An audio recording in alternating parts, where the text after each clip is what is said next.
Enchanté, on peut entendre une forme de magie bienveillante ou encore un émerveillement pur, celui-là même que l'on ressent à l'enfance. Dans ce podcast, j'essaye de vous apporter un moment simple de partage et de découverte. Laissez-vous porter par le récit de ces hommes et de ces femmes. Imprégnez-vous de ces échanges en retenant ce qui fait sens pour vous. Soyez libre.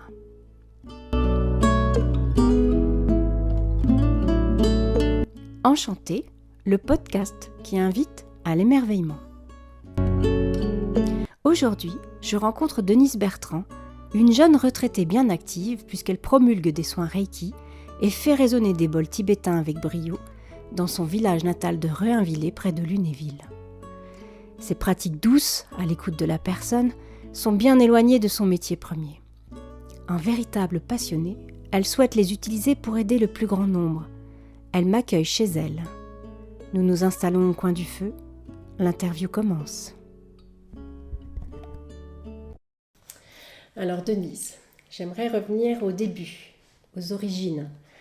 Je crois savoir qu'aujourd'hui tu vis dans la maison de tes parents, celle de ton enfance. Et à ce propos, moi j'aimerais un petit peu comprendre quelle petite fille tu étais. Ok Dominique. Alors j'étais une petite fille très sage, vraiment obéissante. Il ne fallait pas faire de bruit, il fallait obéir, il fallait donner satisfaction. Une petite fille modèle. La petite fille modèle, enfin j'espère. Et quel a été ton parcours un petit peu d'études ? Est-ce que tu es allée à l'école dans ce village de Reinvillers ? C'est comme ça qu'on dit Reinvillers ? Reinvillers. C'est pas Réinvillers, c'est Reinvillers. Est-ce que tu as commencé l'école ici ? Quel collège as-tu fréquenté ? En fait, l'idée, c'est un peu de comprendre ton parcours, comment tu as grandi, c'est-à-dire la petite fille est devenue adolescente. Oui. Et on prend le fil là et on essaye de comprendre notre Denise. Alors oui, j'ai commencé à l'école ici, à Reinvillers, et puis ensuite je suis allée au collège à Blainville-sur-Lot, parce qu'à l'époque c'était comme ça. Aujourd'hui, les adolescents vont sur Lunéville, mais pas à l'époque, et donc c'était assez difficile, parce que je prenais le bus de bonne heure le matin, et je rentrais le soir très tard, car il y avait 2 services de bus. Un qui partait de Lunéville et l'autre qui allait sur les villages de Charmois-Vigneul. Donc le bus partant de Lunéville-Reinvillers, je partais en premier. Ah oui, d'accord, et t'arrivais en dernier. En dernier. Donc c'était assez difficile pour moi parce que j'étais quand même une petite fille qui bougeait. Et voilà. Et ensuite, j'ai fait un BEP et un CAP. Et là, c'était dans une ancienne bâtisse à Lunéville, qui était rue René Basset, pour ceux qui connaissent. Et un BEP en quoi ? Un BEP de sténo-dactylo-correspondancière, voilà comment ça s'appelait à l'époque. Un métier qui n'existe plus aujourd'hui ? Non. J'étais bonne en français, et par contre, les maths... C'était pas ton truc ? Non, c'était pas mon truc du tout. Et si tu regardes un petit coup dans le rétro, ton adolescence, t'en dis quoi ? Un petit peu compliqué. Parce que on était 3 à la maison. J'avais un frère qui est toujours là. J'ai un frère qui est plus âgé que moi, de 2 ans. Mais il est arrivé donc à une époque où l'homme était roi. Et c'était le premier dans une famille. On attendait toujours un fils en premier. Voilà, c'est ça. Donc là, le fils a été là et il donnait toute satisfaction. Il se souvenait de tout. Il était tout bon aussi partout. Donc c'était lui qui avait la place de roi. Et ensuite, il y avait 2 sœurs, donc moi et une petite sœur, qui n'avions pas la même place. Oui, avec cette difficulté peut-être de trouver sa place. Toi, t'es deuxième ? Oui, c'est ça ? Oui, je suis la deuxième, voilà. La troisième, c'est pas trop rebellée dans tout ça ? La troisième n'a pas du tout le même caractère que moi. Moi, je suis toujours diplomate. J'essaye que tout aille bien, même s'il y a eu des gros mouvements de rébellion quand même. Mais il fallait toujours que tout soit voilà, cool, que tout le monde soit bien, que... Ma sœur a un autre caractère que moi, elle est beaucoup plus rentre dedans. Et après, donc ce BEP, alors je sais pas, c'est CAP puis BEP, c'est ça? Alors, non, c'était le BEP et Ouais. Et ensuite, en même temps. En même temps. Ils nous ont fait passer le CAP, voilà, c'était un essai. Donc, j'ai eu les deux. et t'es entrée directement dans la vie active après ça? Oui, tout à fait. À l'époque, on trouvait du travail assez facilement. Et En traversant la rue, comme dit l'autre. c'est cela, tout à fait. Oui, oui. Et j'ai trouvé donc dans un cabinet d'expertise comptable et je m'occupais du service social. Donc ce n'est pas le social que l'on peut imaginer, c'était des fiches de paye et voilà, des contrats. Ah oui, le côté ressources humaines finalement. C'est ça, Ok. oui, tout à fait. Et comment tu as vécu tes débuts de vie d'adulte avec la vie active? J'imagine aussi que tu t'es mariée, que tu as eu des enfants, donc il y a eu la maternité. Oui, je me suis mariée, effectivement, j'ai eu 2 enfants. Aujourd'hui, je dirais que je me suis mariée parce que c'était le processus qui nous était expliqué. Oui, c'est ce que j'allais te demander. Quel était ton état d'esprit de l'époque? Finalement, c'était de suivre le modèle, c'était de suivre les règles. Tout à fait. Et d'être donc du coup dans un schéma classique. Voilà. On se marie, on travaille, on fait des enfants. C'est tout à fait ça. Oui, oui. Mais tu t'y retrouvais à cette époque dans ce schéma-là? Non. Non. Il y avait une petite voix à l'intérieur qui me disait mais ça va pas du tout, est-ce que ça te convient, tout ça? Non. Cependant, j'étais prise dans c'est comme ça qu'on doit faire. Alors j'ai fait, puisque je suis obéissante et... Avec aussi peut-être cette injonction de sacrifice qu'on a pu avoir, de se faire tout pour les autres, oui. D'être une bonne mère, d'être une bonne salariée, d'être une bonne épouse. Il y avait un petit peu ça aussi pour toi à cette époque? Tout à fait. D'être comme on attendait que je sois. Alors comme on attendait que je sois, ça pouvait être différents intervenants. Mais oui, faire bien et puis donner satisfaction. Du mieux qu'on peut.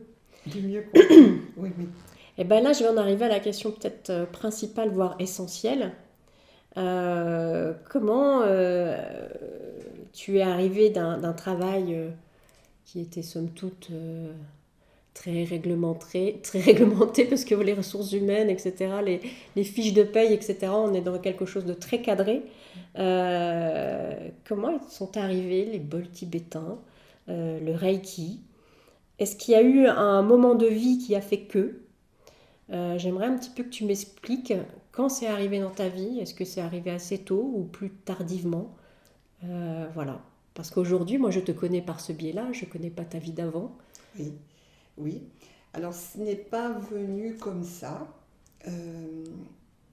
Il y a eu des événements dans ma vie, bien sûr, comme tout à chacun. Notamment mon fils, qui a eu un gros accident de la route.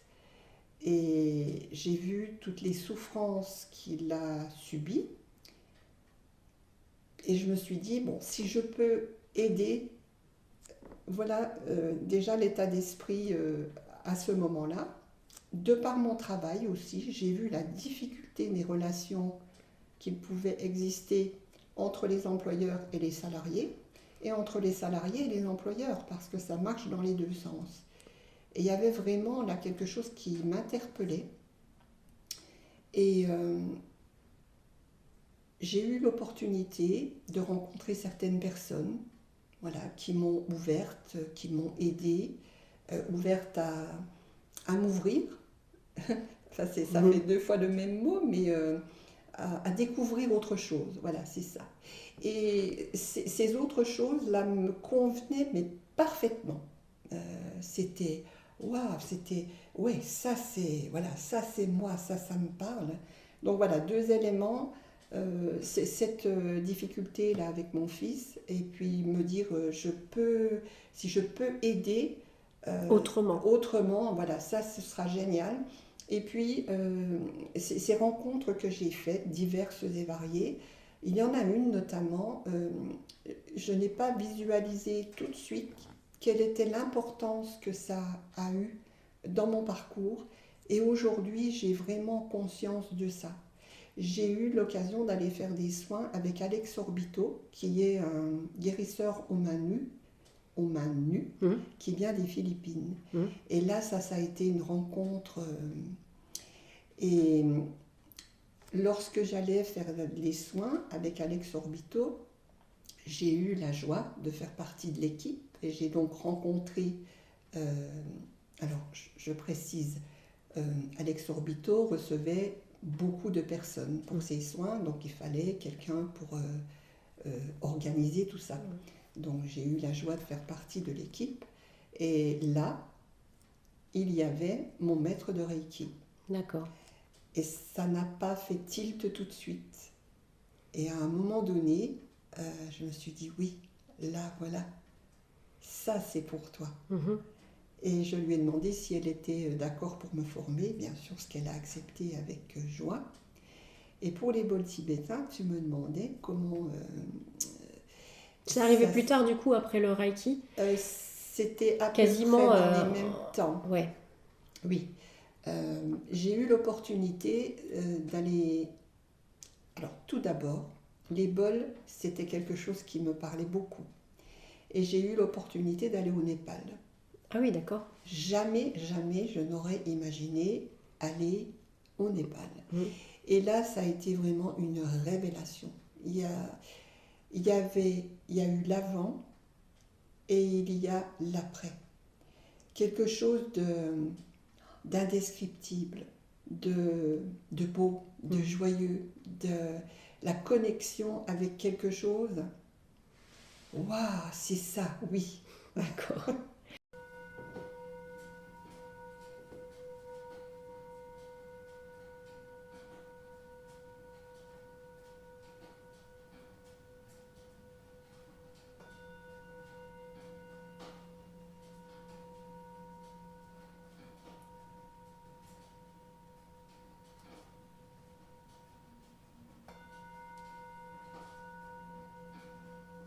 On peut peut-être rappeler quand même brièvement ce que sont des soins Reiki et au bol tibétain. Et puis dire aussi tout de suite que ça ne remplace en aucun cas la vie de médecin ou de spécialiste, et que c'est avant tout une action pour un bien-être en général. Comment tu peux l'exprimer ça ? Parce que j'imagine qu'on te le dit. Attention, ces soins, est-ce qu'il ne peut pas y avoir une dérive ? Il y a toujours des personnes qui peuvent se méfier, et d'ailleurs de façon parfois juste, parce qu'il y a des gens qui ne sont pas forcément bienveillants dans ce milieu-là. Mais qu'est-ce que tu pourrais exprimer par rapport à ça sur le... Alors oui, je te rejoins tout à fait. De toute façon, ces soins ne remplacent absolument pas des soins d'un médecin et ni des traitements d'ailleurs. C'est vraiment un complément. C'est des soins dits énergétiques parce que c'est des soins qui prennent le corps dans leur ensemble et qui sont effectivement à dispenser lorsque le désordre est présent, mais qui sont aussi à dispenser en amont, c'est-à-dire pour... conserver l'harmonie et l'équilibre. Voilà, tout à fait, oui. Et tes formations Reiki, ça a duré longtemps? Ça se passe comment? C'est plusieurs années, c'est plusieurs mois? Je ne connais absolument pas. Alors non, c'est assez rapide. C'est une initiation donc, par le maître Reiki qui se passe en général sur 2 jours. Il y a plusieurs niveaux.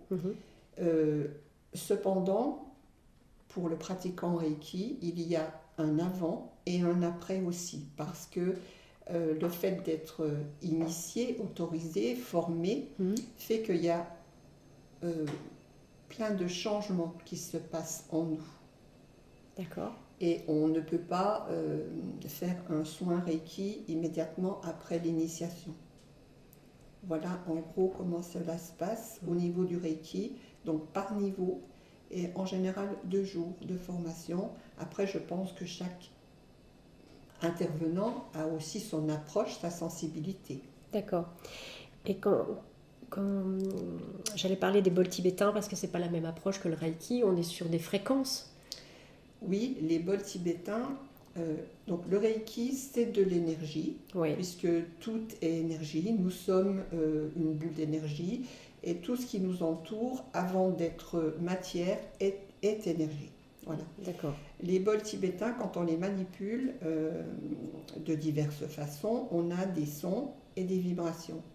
Et comme nous sommes constitués en grande majorité d'eau, que l'on soit homme ou femme et selon l'âge d'un pourcentage différent pour chaque cas, cependant, nous avons de l'eau dans toutes les constituantes du corps. Et quand on manipule un bol tibétain, son et vibrations qui pénètrent dans toutes les composantes du corps, puisque nous avons cette eau qui est présente partout. Voilà.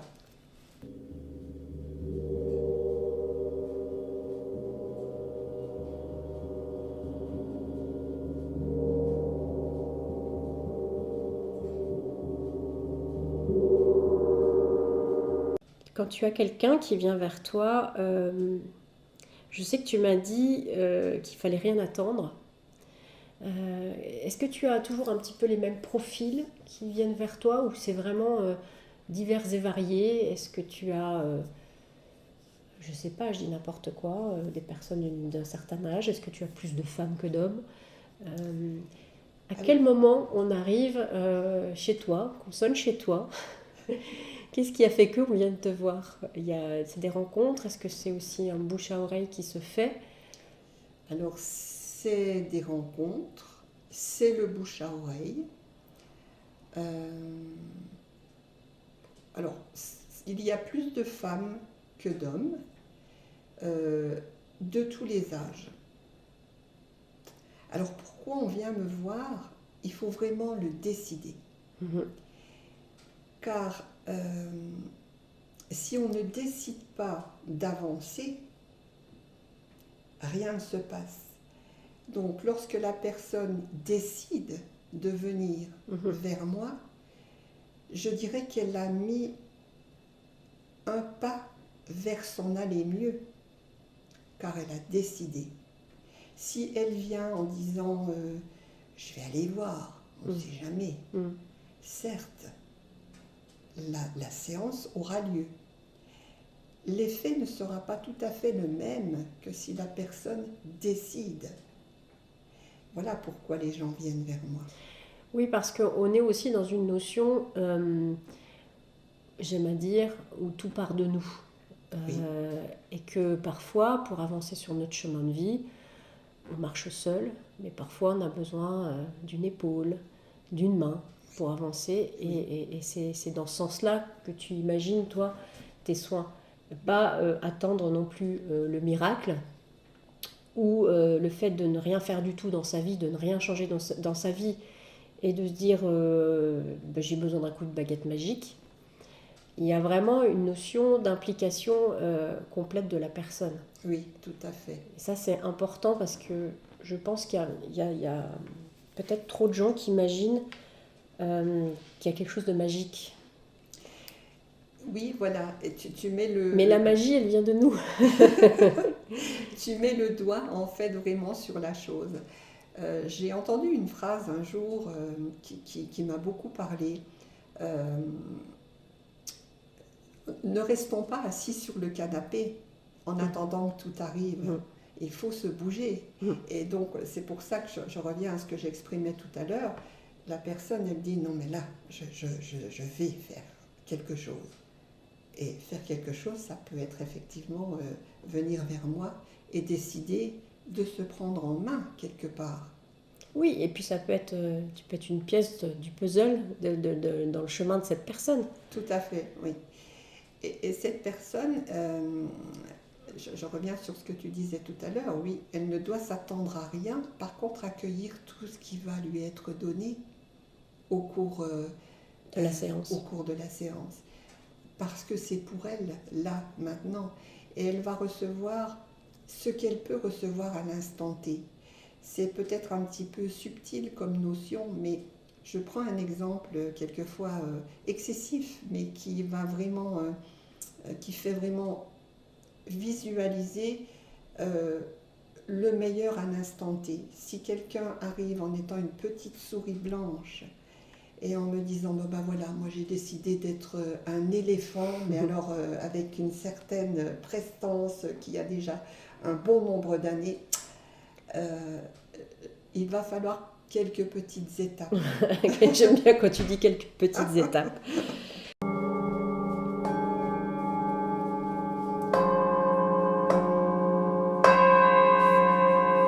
Oui, et alors comment se passe un soin? Tu m'as dit que tu prenais le temps qu'il fallait. Oui. Et ça, c'est assez merveilleux, mais tu peux prendre ce temps aussi parce que tu l'as. Oui. Et ça peut durer presque 2 heures, non? Je dis une bêtise. Oui, le soin Reiki, effectivement, il faut partir sur 2 heures. Oui. J'aime beaucoup quand j'accueille les gens, déjà qu'ils m'expriment, quel est leur... C'est ça, tu prends un temps pour te poser en face de la personne, tu prends des notes, tu poses des questions, et voilà, tu fais déjà connaissance avec l'autre. Voilà, tout à fait, oui. Et puis, donc ensuite, pendant la séance, je laisse venir ce qu'il y a à transmettre, puisque en Reiki, je suis canal. Et après la séance, il y a aussi un échange avec la personne, de savoir ce qu'elle a reçu, ce qu'elle a ressenti, si elle a envie de partager avec moi, si elle a des questions auxquelles je peux répondre. Donc oui, bien sûr, il faut partir sur 2 heures minimum. Et comment se passe une séance au bol tibétain? Il y a plusieurs choses, parce que tu fais de l'individuel, mais tu fais aussi de la relaxation en groupe, et aussi de la relaxation au bol tibétain parent-enfant. C'est assez nouveau d'ailleurs, ça. Oui, tout à fait. Donc c'est un peu plus vaste, le bol tibétain, que le Reiki. Le Reiki, c'est vraiment une séance qui est individuelle. Oui. Et le bol tibétain, il a un champ plus grand. Alors, il a... un champ sonore plus grand, oui, c'est beau, voilà, ça. C'est ça. Oui, c'est ça. Disons que les activités que je pratique avec les bols, oui, il y en a plusieurs, tu l'as si bien dit. La relaxation avec une personne seule, la relaxation en groupe, la relaxation parent-enfant, oui, que je viens de mettre en place. Voilà, sur laquelle je reviendrai tout à l'heure, parce que c'est vrai que c'est quelque chose qui me tient bien à cœur. Le massage sonore au bol tibétain. Ok. Voilà. Et puis le soin de guérison tibétain. Donc là, je suis formée par un lama qui vient du Népal. Oui, ça c'est quelque chose qui se fait beaucoup au Népal. Oui, j'avais vu un reportage sur cette tradition de soins au bol. Oui. C'est une vraie tradition là-bas. Et donc toi, tu as été formée par un lama. Par un lama. D'accord. Voilà. Oui, oui. Donc là, c'est pareil, c'est par niveau. Avec chaque niveau, on fait un super travail. J'aime pas trop le mot, mais et donc pour revenir sur la séance de relaxation enfant-parent, oui, ça me tient à cœur, car je me suis vraiment rendu compte que les parents à l'heure actuelle courent énormément. Il y a une dame qui m'a dit d'ailleurs hier, pas plus tard qu'hier, c'est vrai qu'on court à 300 à l'heure tout le temps. Et j'ai eu l'occasion d'aller chez une amie qui a des difficultés avec un de ses enfants, qui est assez compliqué. Enfin, compliqué, le pauvre, il essaye aussi de faire du mieux qu'il peut. Et je me suis dit là, oui, il y a vraiment besoin de ce temps entre le parent et l'enfant. Oui, déjà ça, d'avoir un temps privilégié entre le parent et l'enfant. Et ça peut se faire par le biais, comme tu le dis, d'une relaxation au bol, mais ça peut aussi se développer dans plein de choses différentes, une petite promenade, un temps de création avec l'enfant, et je crois que ça c'est primordial aujourd'hui. Et moi j'avais une petite question par rapport au bol et en tout cas aux vibrations des bols et aux enfants, puisque c'est une question qu'on m'a posée quand j'ai parlé de cette activité-là. Oui.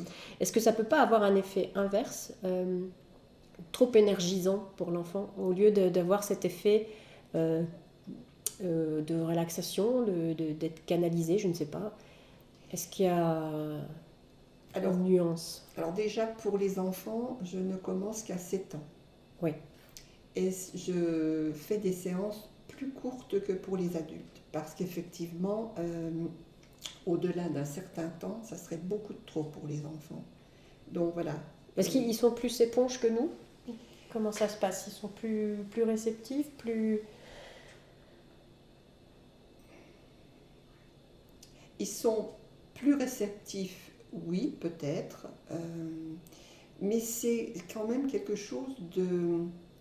C'est du son et de la vibration qui passe dans tout le corps. Oui. D'ailleurs, je rebondis sur le Reiki, c'est pareil. En Reiki, je fais des séances beaucoup plus courtes pour les bébés, puisque là, on peut tu fais pour aussi les pour les bébés? Oui, pour les enfants, pour les personnes âgées, mais beaucoup plus courtes. Et là, pour revenir au bol, son et vibration, donc un enfant, oui, il faut vraiment faire une séance plus courte pour lui. Et puis pourquoi pas avant 7 ans? Parce qu'avant 7 ans, tout est en train de se placer, tout est en train de s'installer. Donc il ne faudrait pas aller bousculer l'énergie de l'enfant trop tôt, ça ne serait vraiment pas bon. D'accord. Et donc, tu as fait la première séance hier. Oui. Comment tu as ressenti les enfants par rapport à cette séance? Tu nous as parlé des mamans, mais pas des enfants. Ah, les enfants étaient aux anges. Ouais. Oui, ils adorent vraiment le son et les vibrations des bols tibétains. Et le fait de passer un moment avec leur maman, ils étaient vraiment aux anges. Oui, c'était un petit trésor, un petit moment trésor. Oui, oui, tout à fait. D'ailleurs, tu proposes un petit goûter, je crois, après, ou comment ça se passe? Il y a un échange après la séance? Il y a un échange, oui, sur les ressentis de chacun, et puis après la conversation roule parce que voilà, il y a un dialogue qui s'installe. Il y a un dialogue qui s'installe, et puis je souhaite que ce soit vraiment un bon moment pour chaque partie. Et oui, il y a un goûter. Donc hier c'était boisson, bonbons et gâteaux. Donc c'est vraiment quelque chose que tu aimerais développer parce que tu estimais vraiment que c'est important, hein. Tu nous l'as évoqué. Oui.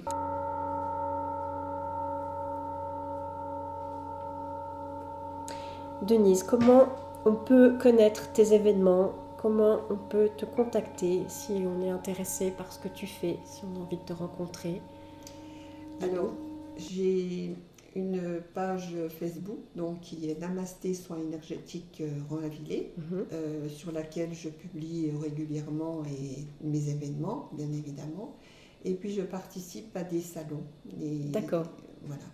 Et tu en as un prochainement ou pas? Alors le prochain, oui, ce sera au mois de juillet à la salle Erkman. Ah non, elle ne s'appelle plus comme ça. C'est à Lunéville? Le réservoir à Lunéville. Ah oui, le réservoir. Oui, voilà, c'est ça. Je gardais l'ancien nom. Et oui, ce sera au mois de juillet. Alors, par contre, la date, je ne la connais pas. On la trouvera sur ton Facebook. Voilà, tout à fait. Au moment voulu. Oui. Qu'est-ce que tu aimerais dire pour conclure cet échange? Déjà que je te remercie beaucoup. Merci à toi, Denise. Vraiment. Et puis, développer vraiment... Mon idée, c'est d'apporter quelque chose à l'autre, de l'aider sur son chemin s'il est d'accord, s'il le souhaite, et progresser toujours. Parce qu'en progressant, en s'ouvrant, on apporte encore à l'autre. C'est rayonner dans le bon sens du terme, parce que si on rayonne, on est soi-même et on donne à l'autre. C'est très joli ce que tu viens de dire. Écoute, je te remercie beaucoup, Denise. Merci à toi, Dominique.